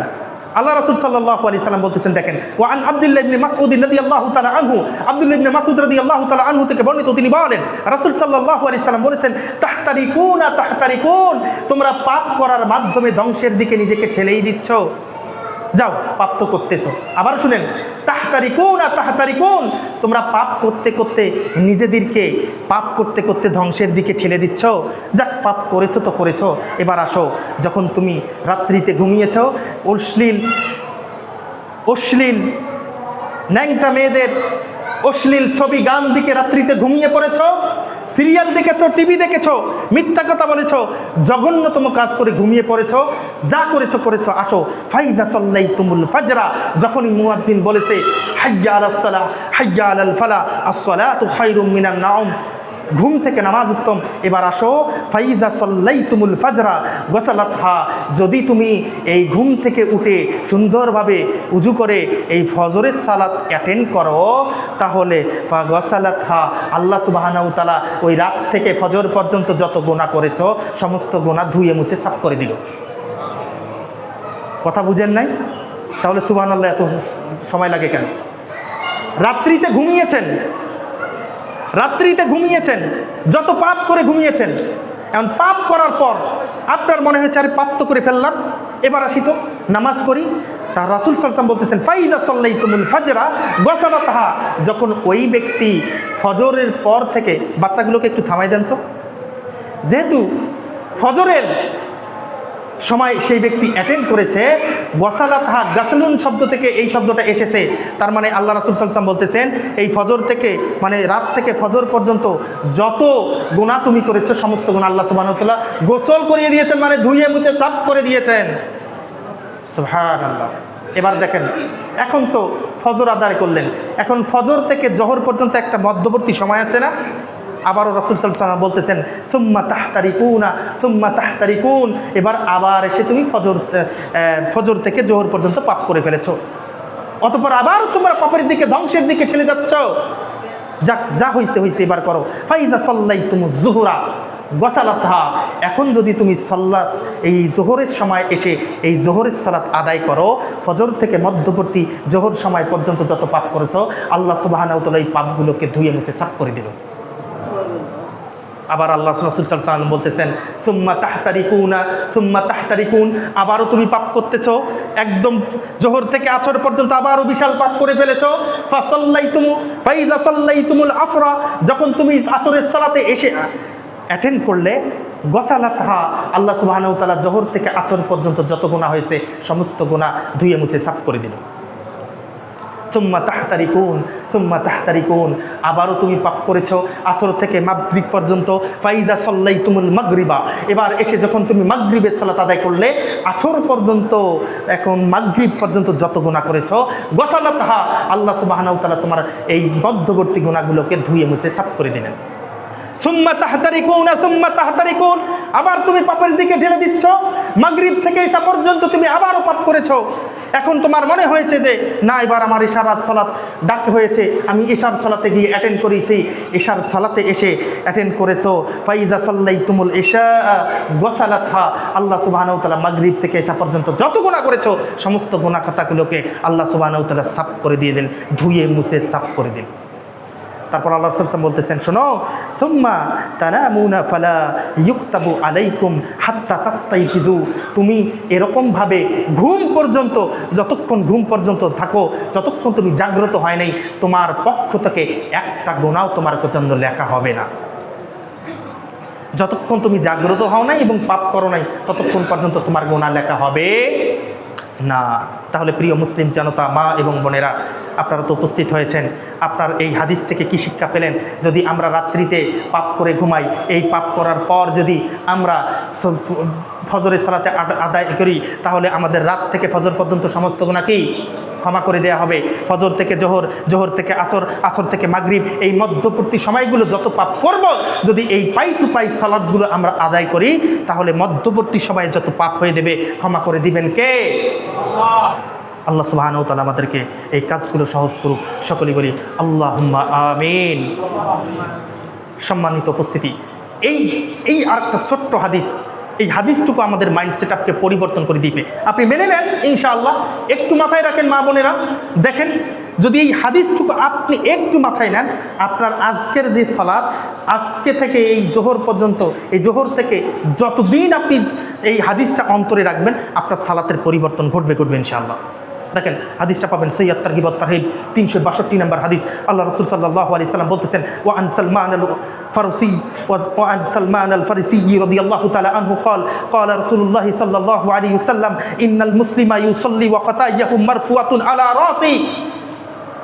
সালমান ফারসি রাদিয়াল্লাহু তাআলা আনহু থেকে বর্ণিত, তিনি বলেন রাসূল সাল্লাল্লাহু আলাইহি সাল্লাম বলতেছেন, যদি কোনো ব্যক্তি, যদি ইন্নাল মুসলিমা, যখন একজন মুসলিম ইউসাল্লি সালাতে দাঁড়ায়, ওয়া খাতায়াহু মারফুআতুন আলা রাসি, সমস্ত পাপ, তার জীবনের সমস্ত পাপ এসে মাথার উপর ভর করে, মানে মাথার উপর এসে স্থান নেয়। কোথায় বলেন তো? সবাই বলেন কোথায়? কি নেয়? যত পাপ আছে সমস্ত পাপ। এখন আপনি নামাজে আছেন, ছোট্ট একটা উপমা, একটা কোনো কিছু আপনি মাথায় নিয়েছেন, যখন আপনি সিজদায় যাবেন, ওই মাথার জিনিসটা আপনার মাথায় থাকবে? থাকবে? তা এখন আপনি সালাতে দাঁড়িয়েছেন, আপনার মাথার উপর কি পাপ? কি পাপ? দেখেন, কুল্লামা সাজাদা তাহাত্তাত আনহু, যখনই ওই ব্যক্তি সেজদা করে, পাপগুলো ওই সেজদায় যাওয়ার সাথে সাথে ঝরে পড়ে যায়। সুবহানাল্লাহ পড়বেন না জোরে? যখনই ওই ব্যক্তি সেজদায় চলে যায়, তখনই পাপগুলো ঝরে পড়ে যায়। এখন কতবার আপনি সেজদায় যান? কয়েকবার সেজদায় যান না? যখনই সেজদায় যাচ্ছেন, প্রত্যেকটা সময় আপনার পাপগুলো মাথা থেকে ঝরে যাচ্ছে। এখন যদি আপনি নামাজে দাঁড়ান, তাহলে আপনার বিষয়টা কি হবে? আল্লাহু আকবার বলে দাঁড়িয়েছেন, এখন আপনি তো আমার কাছ থেকে আজকে হাদিসটা শুনেছেন যে যখনই একজন মুসলিম সালাতে দাঁড়ায়, তখনই তার সমস্ত পাপ মাথায় এসে ঠাঁই করে। তারপর ইউসাল্লি ওয়া খাতায়াহু মারফুআতুন আলা রাসি, মাথার উপরে যখন থাকে, কুল্লামা সাজাদা তাহাত্তাত আনহু, তখন প্রত্যেকটা সেজদার সময় যখন সে সেজদা দেয়, সমস্ত পাপ মাথা থেকে ঝরে পড়ে যায়। আল্লাহ রাসূল সাল্লাল্লাহু আলাইহি ওয়াসাল্লাম বলতেছেন, ফায়াফরুগু মিন সালাতিহি ওয়া ক্বাদ তাহাত্তাত খাতায়াহু। শোনো, এরকম যখন ভাবে, ফায়াফরুগু মিন সালাতিহি, ইয়াফরুগু মানে ফারেগ, যখন সালাত সে শেষ করে, ওয়া ক্বাদ তাহাত্তাত খাতায়াহু, সে এমনভাবে সালাত শেষ করে মনে হয় তার জীবনে আর কোনো পাপই নেই। মানে সেজদায় যেতে যেতে তার পাপগুলো এমনভাবে পড়ে গেছে, এমন অবস্থা হয়ে গেছে যে তার প্রত্যেকটা সেজদায় পাপগুলো ঝরতে ঝরতে এমন হয়ে গেছে, যখন সে সালাতকে শেষ করে দিল, সালাত থেকে ফারেগ হয়ে গেল, যেন তার জীবনে আর কোনো গুনাহ নেই। সুবহানাল্লাহ। আল্লাহ সুবহানাহু ওয়া তাআলা আমাদেরকে 5 ওয়াক্ত সালাত জামাতের সহিত আদায় করার তৌফিক দান করুক। সকলেই বলি আল্লাহুম্মা আমিন। সম্মানিত উপস্থিতি, আপনারা তো ঢাকার মানুষ, আমার কথা বুঝতে পারেন? বুঝতে পারেন? বারাকাল্লাহু ফিকুম। দেখেন আরেকটা হাদিস শুনেন। এই হাদিসটাও যদি আপনি মাথায় রাখেন, আপনার চিন্তা ভাবনা মাইন্ডসেট পরিবর্তন হয়ে যাবে। দেখেন আল্লাহ রাসূল সাল্লাল্লাহু আলাইহি সাল্লাম কি বলতেছেন, 363 নম্বর হাদিস, সেই তারগিব ওয়াত তারহিব এই অধ্যায় 363 নম্বর হাদিস। আল্লাহ রাসূল সাল্লাল্লাহু আলাইহি সাল্লাম বলতেছেন, একটু মনোযোগী হন। দেখেন, ওয়া আন আবি উসমানা ক্বালা কুনতু মা সালমান রাদিয়াল্লাহু তাআলা আনহু তাহতা শাজারাতিন ফাআখাযা গুসনাম মিনহা ইয়াবিসান ফাহাজ্জাহু হাত্তা তাহাত্তা ওয়ারাকুহু। সালমান আবি উসমান রাদিয়াল্লাহু তাআলা আনহু থেকে তিনি বলতেছেন, ক্বালা কুনতু মা সালমান রাদিয়াল্লাহু তাআলা আনহু, আমি একদিন সালমান রাদিয়াল্লাহু তাআলা আনহুর সাথে ছিলাম, তাহাতা শাজারাতিন একটা গাছের নিচে আমি সালমান রাদিয়াল্লাহু তাআলা আনহুর সাথে ছিলাম। ফাআখাযা গুসনাম মিনহা ইয়াবিসান ফাহাজ্জাহু হাত্তা তাহাত্তা ওয়ারাকুহু, তিনি ওই গাছের নিচে থেকে একটা শুকনো ডাল নিলেন, একটা শুকনো ডাল নিলেন। ওই ডালের মধ্যে কিছু পাতা ছিল শুকনো, ডালটা যখন নাড়া দিলেন সমস্ত পাতাগুলো ঝরে পড়ল। কথা বুঝে যায় আমার? সমস্ত পাতাগুলো কি ঝরে পড়লো। সুম্মা ক্বালা ইয়া আবা উসমানা আলা তাসআলুনি লিমা ফালু হাজা। উসমান রাদিয়াল্লাহু তাআলা আনহুকে বলতেছে, উসমানকে বলতেছে সালমান রাদিয়াল্লাহু তাআলা আনহু, হে উসমান, তুমি কি আমাকে জিজ্ঞেস করবে না আমি এই কাজটা কেন করলাম? তখন উসমান বলল, কুলতু ওয়ালিমা তাফআলু, আপনি কেন এই কাজটা করলেন? তখন সে বলল, ক্বালা হাকাযা ফাআলা বি রাসূলুল্লাহি সাল্লাল্লাহু আলাইহি সাল্লাম ওয়া আনা মাআহু তাহাতা শাজারাতিন ফাআকাযা গুসনাম মিনহা ওয়াসনাই বি ইয়াবিসান ফাহাজ্জাহু হাত্তা তাহাত্তা ওয়ারাকুহু। দেখেন আল্লাহ রাসূল সাল্লাল্লাহু আলাইহি সাল্লাম কি বলতেছেন, তখন সালমান রাদিয়াল্লাহু তাআলা আনহু বলতেছে, শোনো আমি এই কাজটা কেন করেছি জানো? একদিন আমি রাসূল সাল্লাল্লাহু আলাইহি সাল্লামের সাথে ছিলাম। এবার সালমান রাদিয়াল্লাহু তাআলা আনহু বলতেছেন, শোনো একদিন আমি রাসূল সাল্লাল্লাহু আলাইহি সাল্লামের সাথে ছিলাম একটা গাছের নিচে। তিনি একটা গাছের পাতা এইভাবে ডাল নিলেন, ডালটা নিয়ে যখন এইভাবে নাড়া দিলেন সমস্ত ডালের পাতাগুলো ঝরে পড়লো। তখন ঠিক তেমনইভাবে আমাকে জিজ্ঞেস করলো, হে সালমান, তুমি কি আমাকে জিজ্ঞেস করবে না কেন আমি এরকম করলাম? তখন সালমান রাদিয়াল্লাহু তাআলা আনহু রাসূল সাল্লাল্লাহু আলাইহি ওয়াসাল্লামকে জিজ্ঞেস করলেন, লিমা আফআলু হাজা, হে আল্লাহর রাসূল আপনি কেন এই কাজটা করলেন? কুলতু ওয়ালিমা তাফআলুহু, আমি বললাম হে আল্লাহর রাসূল আপনি কেন এই কাজটা করলেন? তিনি বললেন, ক্বালা ইন্নাল মুসলিমা ইযা তাওয়াজ্জাআ ফাআহসানাল উজুওয়া সুম্মা সাল্লাস সালাওয়াতিল খামসা তাহাত্তাত খাতায়াহু কামা তাহাত্তাজাল ওয়ারাকু। আল্লাহর রাসূল সাল্লাল্লাহু আলাইহি ওয়াসাল্লাম বলতেছেন, হে সালমান শোনো, যদি কোনো মুসলিম সুন্দরভাবে উজু করে, যদি কোনো মুসলিম সুন্দরভাবে উজু করে এবং 5 ওয়াক্ত নামাজ সুন্দরভাবে আদায় করে, তাহলে জেনে রাখো এই পাতাগুলো ঝরার পর নাড়ার পর যেমনভাবে ঝরে যায় ঠিক তেমনইভাবে ওই নামাজি ব্যক্তির পাতাগুলো গুনাহ খাতাগুলো ঠিক ওই পাতার মতো ঝরে পড়ে যায়। সুবহান আল্লাহ সুবহানাহু ওয়া তাআলা আমাদেরকে হেদায়েত দান করুক। যদি এই কথা বলার পরেও আপনার আমার হৃদয়ে সালাত কি জিনিস বুঝে না ওঠে, তাহলে কোন ভাষায় আমি আপনাদেরকে বোঝাবো আমি জানি না। আল্লাহ সুবহানাহু ওয়া তাআলা আমাদেরকে বোঝার তৌফিক দান করুক। আর একটা ছোট্ট হাদিস বলেই শেষ করব, যেহেতু 15-15-এর বেশি যাওয়া উচিত নয়। দেখেন এবার জিকির কিভাবে করবেন? প্রত্যেকটা রাস্তায় হাঁটতেছেন, সুবহানাল্লাহ, আলহামদুলিল্লাহ, লা ইলাহা ইল্লাল্লাহ, আল্লাহু আকবার বলেন, সুবহানাল্লাহ, আলহামদুলিল্লাহ, লা ইলাহা ইল্লাল্লাহ, আল্লাহু আকবার, লা হাওলা ওয়ালা কুওয়াতা ইল্লা বিল্লাহ, লা ইলাহা ইল্লাল্লাহু ওয়াহদাহু লা শারীকা লাহু, লাহুল মুলকু ওয়া লাহুল হামদু ওয়া হুয়া আলা কুল্লি শাইইন কাদির। যত দোয়া পাবেন অন্তত রমজান থেকে শুরু করে জীবনে যতদিন বেঁচে থাকবেন, রাস্তায় চলছেন সুবহানাল্লাহ, বাড়ির পথে যাচ্ছেন সুবহানাল্লাহ, আলহামদুলিল্লাহ, লা ইলাহা ইল্লাল্লাহ, এটা পড়েই যাবেন। আমি যদি এখন বলি বর্তমান বাংলাদেশের প্রধানমন্ত্রীকে বলেন, জনাব তারেক রহমান সাহেব। আচ্ছা, এই মাননীয় প্রধানমন্ত্রীর কাছে যদি কেউ একজন আপনার নাম বারবার বলে, চাচা আপনার নাম মুস্তফা কামাল, যদি বারবার বলে মুস্তফা কামাল চাচার নাম বা রুকুন ভাইয়ের নাম, যে ওই চাচার নাম, যে মন্ত্রী সাহেব এই যে অমুক নাম, এই যে মুস্তফা কামাল সাহেব অমুক বলছে, তাহলে ওই ব্যক্তির কি ভালো লাগা কাজ করবে না? ওই বাপরে বাপ, মন্ত্রীর সামনে আমার নাম। এবার দেখেন যত মন্ত্রিত্ব আছে সমস্ত মন্ত্রীকে ক্ষমতা দিয়েছেন কে? আল্লাহ। এবার যদি আল্লাহর সামনে আপনার নাম কেউ উপস্থাপন করে কেমন লাগবে? সুবহানাল্লাহ। চিন্তা করে দেখেন তো, একবার মাইন্ড সেটআপটাকে চিন্তা করে দেখেন তো, আপনি একটু গবেষণা করে দেখেন তো, যদি আল্লাহ সুবহানাহু ওয়া তাআলার সামনে আপনার নামটা উল্লেখিত হয় কেমন লাগবে? একটু গবেষণা করবেন তো। দেখেন হাদিসটা পাবেন ইবনে মাজাহ কিতাবুল আদাব অধ্যায় নম্বর 27, বাবু ফাজলি তাসবিহ, তাসবিহ সংক্রান্ত ফজিলত সংক্রান্ত একটি বাব পাবেন। হাদিস নাম্বার 3809। আল্লাহ রাসূল সাল্লাল্লাহু আলাইহি ওয়াসাল্লাম বলতেছেন, আনিন নু'মান ইবনে বাশিরিন ক্বালা রাসূলুল্লাহ সাল্লাল্লাহু আলাইহি ওয়াসাল্লাম, ইন্না মিম্মা তাযকুরুনা মিন জালালিল্লাহি তাসবিহা ওয়াত তাহলিলা ওয়াত তাহমিদা ওয়া ইয়ানআতিফনা হাওলাল আরশ লাহুন্না দাবিউ কাদাবিয়িন নাহল। দেখেন, আনিন নু'মান ইবনে বাশির রাদিয়াল্লাহু তাআলা আনহু থেকে বর্ণিত, তিনি বলেন রাসূল সাল্লাল্লাহু আলাইহি ওয়াসাল্লাম বলতেছেন, ইন্না মিম্মা তাযকুরুনা মিন জালালিল্লাহি তাসবিহা, যখন কোনো ব্যক্তি আল্লাহ সুবহানাহু তাআলার তাসবিহ করে, মানে সুবহানাল্লাহ পড়ে, তাহলিল লা ইলাহা ইল্লাল্লাহ পড়ে, তাহমিদ আলহামদুলিল্লাহ পড়ে, এগুলো যদি পড়তে থাকে, আল্লাহর প্রশংসা তাসবিহ এগুলো করতে থাকে, ওয়ায়ান আতিফনা হাওলাল আরশ লাহুন্না দাবিউ কাদাবিয়িন নাহলি। দেখেন, এই তাসবিহ তাহলিলগুলো মৌমাছি দেখেছেন, মৌমাছির গুঞ্জন, আমি মৌমাছির ব্যবসা করি, যখন মৌমাছি মানে মধু ব্যবসা করি, তো ওই মৌমাছিগুলো দেখবেন কি জানেন, আমি দেখি, মানে চাক্ষুষ আমি দেখি, তো এত গুঞ্জন করে, মানে আপনি আতঙ্ক ভয় পেয়ে যাবেন, এত গুঞ্জন করে। তো যখন একজন ব্যক্তি সুবহানাল্লাহ আলহামদুলিল্লাহ লা ইলাহা ইল্লাল্লাহ এই তাসবিহ তাহলিলগুলো করে, আল্লাহর আরশ এগুলো মৌমাছির মতো আল্লাহর আরশের নিকটবর্তী গিয়ে, কাছাকাছি গিয়ে এইরকম মৌমাছির মতো গুঞ্জন করতে থাকে। এখানেই শেষ নয়, তারপর দেখেন, তুযাক্কিরু বিসাহিবিহা, যে ব্যক্তি এই যে জিকির করতেছে, এই ব্যক্তির নাম বারবার আল্লাহ সুবহানাহু ওয়া তাআলার কাছে পেশ করা হচ্ছে। আমা ইউহিব্বু আহাদুকুম আইয়াকুনা লাহু আওয়ালা ইয়াজালা লাহু মান ইউযাক্কিরু বিহি।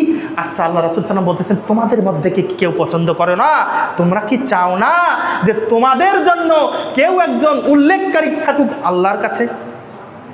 তাহলে কি করতে হবে সবাই বলেন?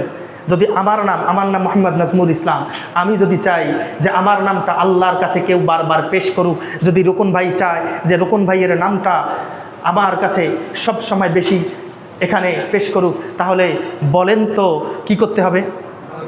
সবাই বলেন কি করতে হবে?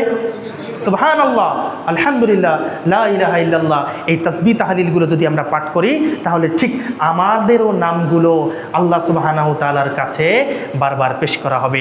এর থেকে উত্তম কোনো নেয়ামত, এর থেকে কোনো বড় আমল আছে কিনা আমি জানি না। আল্লাহ সুবহানাহু ওয়া তাআলা আমাকে সহ আপনাদেরকে সকলকে আমল করার তৌফিক দান করুক। সকলেই বলি আল্লাহুম্মা আমিন। আলহামদুলিল্লাহি ওয়াহদা والصلاة والسلام على من لا نبي بعده وعلى آله وأصحابه ومن تبعهم بإحسان إلى يوم الدين وبعد। সকলেই আল্লাহর প্রশংসা করি, সকলেই বলি আলহামদুলিল্লাহ। দরুদ পেশ করছি মহানবী সাল্লাল্লাহু আলাইহি সাল্লামের উপর, সকলেই বলি সাল্লাল্লাহু আলাইহি ওয়াসাল্লাম। সম্মানিত উপস্থিতি, অনেক দূর দূরান্ত থেকে এসেছি। আমি জানি না আমার আজকে এটা প্রথম আসা, আমি জানি না আপনাদের কাছে কতটুকু দাওয়াতটুকু আমি পৌঁছাই দিতে পেরেছি।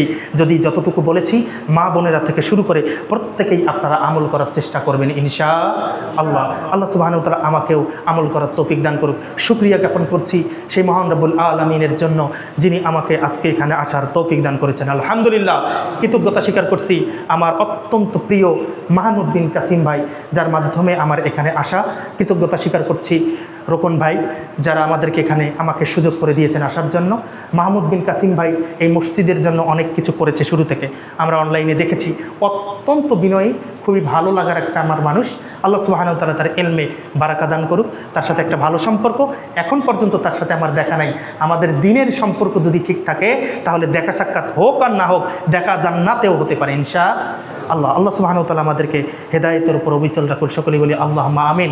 সম্মানিত উপস্থিতি, আপনারা এই জায়গায় একটা মসজিদ করেছেন, তাও সালাফি মানহাজের উপর প্রতিষ্ঠিত। আমি আপনাদের কাছে একটা অনুরোধ জানাচ্ছি, আপনাদের 1 কোটা জমি যদি বিক্রি করেন, আমাদের গ্রামে গিয়ে রাজত্ব করতে পারবেন। ওই চাচার আল্লাহর রহমত যে সম্পদ দিছে, যদি যাদের প্রত্যেকের যে সম্পদ আছে, যদি এখান থেকে কিছু বিক্রি করে আমাদের গ্রামে যান, জমিদারি করে খেতে পারবেন, তাহলে এই সম্পদ থেকে আপনাদেরকে কি করতে হবে? দান করতে হবে। আমি আশাবাদী আপনারা ঢাকার মানুষ, হৃদয় আপনাদের অত্যন্ত প্রশস্ত এবং বড়। তা না হলে এই জায়গার মধ্যে মসজিদ না দিয়ে এইটা তো বিক্রি করেও দিতে পারতো, কোটি টাকা হতো না? তো সেটা আল্লাহর জন্য দান করেছে। হ্যাঁ আল্লাহ, পেয়ার আলী চাচাকে আপনি জান্নাতে এইরকম এর থেকে উত্তম ঘর দান করুন। সকলে বলি আমিন। আর যারা উপস্থিত আছেন, যত পারেন এই মসজিদটাকে কাজ করার তৌফিক মানে কাজটাকে সহজ করেন, বৃদ্ধি করেন, এখানে একটা মাদ্রাসা করেন। আমি আশাবাদী এই জান্নাতটা মানে এই ঘরটাই একদিন আপনাদের জান্নাতের ঘর হয়ে যেতে পারে। হৃদয়ে কোনো সংকীর্ণিত রাখবে না, যে মাযহাবই অনুসরণ করেন একটাই মনে রাখবেন, এখানে কোরআন হাদিসের আলোচনা হয়, যেই এসে সহিহ কোরআন হাদিসের কথা বলে। অতএব এই মসজিদ মাদ্রাসায় যদি আমি দান করি, এটা যদি প্রশস্ত পায়, যত দাওয়াত পাবে, যত আমল মানুষ করবে, আপনি তো দিন মরে যাবেন, কিয়ামত পর্যন্ত সব পৌঁছাতেই থাকবে। সুবহানাকা আল্লাহুম্মা ওয়া বিহামদিকা আশহাদু আল্লা ইলাহা ইল্লা আনতা আস্তাগফিরুকা ওয়া আতুবু ইলাইক। আসসালামু আলাইকুম ওয়া রাহমাতুল্লাহ।